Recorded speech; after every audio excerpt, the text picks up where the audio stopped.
নমস্কাৰ বন্ধুসকল, আকৌ এবাৰ আপোনালোক সকলোকে স্বাগতম জনাইছোঁ মোৰ ইউটিউব চেনেল আৰকে ক্লাছত। আজি আমি এইটো ভিডিঅ'ত চাম যে মুখ্যমন্ত্ৰীয়ে ৰিচেণ্টলি কি কৈছে, এডিআৰই ৰিজাল্ট কেতিয়া দিব তাৰ ওপৰত কি কৈছে, জিটিপিজিটি টেটৰ অফিচিয়েল আনচাৰ কিজ ওলাব নে নোলাব, আৰু যদি ওলায় কেতিয়া ওলাব, আসাম পুলিচৰ SI এক্সাম যোনটো হৈ গৈছে, যোনটোৰ অফিচিয়েল আনচাৰ কিজ অলৰেডি দিছে প্ৰভিজনেলি, তাৰ ৰিজাল্টৰ ডেট কি হ'ব, ৰিজাল্ট কেতিয়া দিব, আৰু কনষ্টেবল পদৰ কাৰণে ৰিটেন এক্সাম কেতিয়া হ'ব, এইবিলাক গোটেইখিনি লৈ পেলাই আমাৰ মুখ্যমন্ত্ৰী ডাঙৰীয়াই ফেচবুক জৰিয়তে তেওঁ বাৰ্তা দিছে অসমৰ ৰাইজক, আৰু তাৰ ওপৰত আমি কেইটামান কমেণ্ট ইয়াত কৰিব আহিছোঁ। লগতে মুখ্যমন্ত্ৰী ক্লিপটো আপোনালোকক দেখাম। ইয়াতে প্ৰথম কথাটো হ'ল যে এডিআৰই ৰিজাল্ট কেতিয়া দিব, এই বস্তুটো বহুতো ইউটিউবাৰে বা বহুতে মানে ডিছকাশ্যন বহুত আগৰ পৰাই কৰি আছিলে, কিন্তু তাত বহুতে কৈ আছিল যে ফেব্ৰুৱাৰী মাহতে দিব, কিন্তু আমি বহুত আগত এটা ভিডিঅ' বনাইছিলোঁ ইয়াৰ ওপৰত, প্ৰায় 1 মাহ আগতে বনাইছিলোঁ।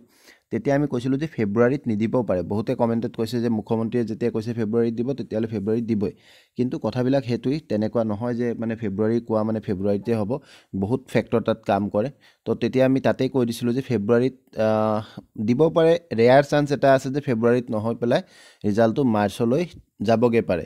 আৰু আমাৰ এই যোনটো এতিয়া আজিৰ ভিডিঅ'টো আপোনালোকে চাব, তাত চাব আপোনালোকে মুখ্যমন্ত্ৰীয়ে একদম স্পষ্টকৈ কৈছে যে ফেব্ৰুৱাৰীৰ শেষৰ ফালে অথবা মাৰ্চৰ ফাৰ্ষ্ট উইকত। তো মাৰ্চৰ ফাৰ্ষ্ট উইকত যোৱাৰ চান্সেছটো কম নহয়, মাৰ্চৰ ফাৰ্ষ্ট উইকত যোৱাৰ চান্সেছটো ইয়াত থাকি গৈছে। কাৰণ কি, কাৰণ মানে বিভিন্ন ধৰণৰ এক্সাম চলি আছে। এতিয়া ধৰি লওক মেট্ৰিকৰ এক্সামৰ প্ৰিপাৰেশ্যন চলি আছে, হায়াৰ ছেকেণ্ডেৰী এক্সামৰ মাজত পঞ্চায়ত ইলেকশ্যনৰ কামো চলি আছিলে। এতিয়া যিহেতু পঞ্চায়ত ইলেকশ্যনটো আমাৰ পিছলৈ ঠেলি দিয়া হৈছে, গতিকে বিভিন্ন ধৰণৰ কাম চৰকাৰে এখনে কৰি থাকে, খালি মানে এটা ৰিক্ৰুটমেণ্ট প্ৰচেছেই এটা কাম নহয়, বিভিন্ন ধৰণৰ কাম কৰি থাকে। সেইমৰ্মে আমি কৈছিলোঁ যে মাৰ্চ মাহলৈ বস্তুটো যাবগৈ পাৰে, আৰু যিহেতু আপোনালোকৰ এপইণ্টমেণ্টটো দিব মে' মাহৰ 10 তাৰিখে, সেইটোতো ডেট ফিক্স আছে, গতিকে মাৰ্চতো যদি ৰিজাল্ট দিয়ে বাকীখিনি প্ৰচেছ কৰোঁতে মে'লৈকে তেওঁলোকৰ পৰ্যাপ্ত সময় আছে। তো ঠিক আছে, আমি আহক আমি ভিডিঅ'টো চাওঁ আৰু মুখ্যমন্ত্ৰী মহোদয়ে কি কৈছে সেই ভিডিঅ'টো আমি চাই লওঁ। সেয়া হৈছে গ্ৰেজুৱেট টিচাৰ আৰু পোষ্ট গ্ৰেজুৱেট টিচাৰ।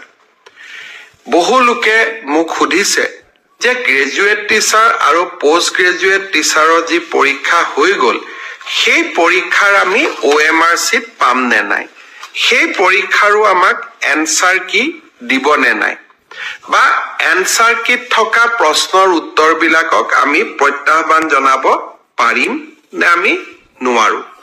মই অত্যন্ত বিনম্ৰতাৰে সৈতে ক'ম যে চৰকাৰী নিয়োগ পৰীক্ষাত স্বচ্ছতা অনাৰ বাবে আমি প্ৰতিশ্ৰুতিবদ্ধ। কেইদিনমান আগতে হৈ যোৱা সাব ইন্সপেক্টৰ পৰীক্ষাৰো OMR আৰু এনচাৰ কিসমূহ ইতিমধ্যে সেৱাই মুকলি কৰি দিছে। হাইস্কুলৰ যি গ্ৰেজুৱেট আৰু উচ্চতৰ মাধ্যমিক বিদ্যালয়ৰ যি পোষ্ট গ্ৰেজুৱেট টিচাৰ 7,000 পদৰ বাবে যি পৰীক্ষা হৈ গ'ল, সেই পৰীক্ষাৰো এনচাৰ কি আৰু পদৰ সংখ্যাটো অলপ মোৰ ইফাল সিফাল হ'ব পাৰে, কিন্তু পৰীক্ষাটোৰ আনচাৰ কি আৰু OMR চিটসমূহ পৰীক্ষাৰ্থীসকলে যাতে পায় তাৰ ব্যৱস্থা অহা এসপ্তাহৰ ভিতৰতে সেৱাই কৰি দিব, আৰু স্বচ্ছতাৰ ক্ষেত্ৰত আমি কতো কম্প্ৰমাইজ নকৰাকৈ আমি আগবাঢ়ি যাম।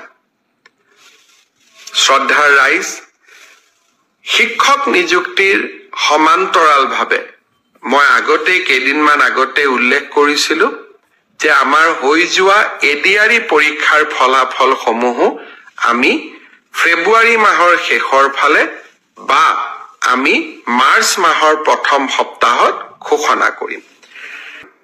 মোক দুই এজনে সুধি আছে অসম পুলিচৰ ৰিটেন কেতিয়া হ'ব।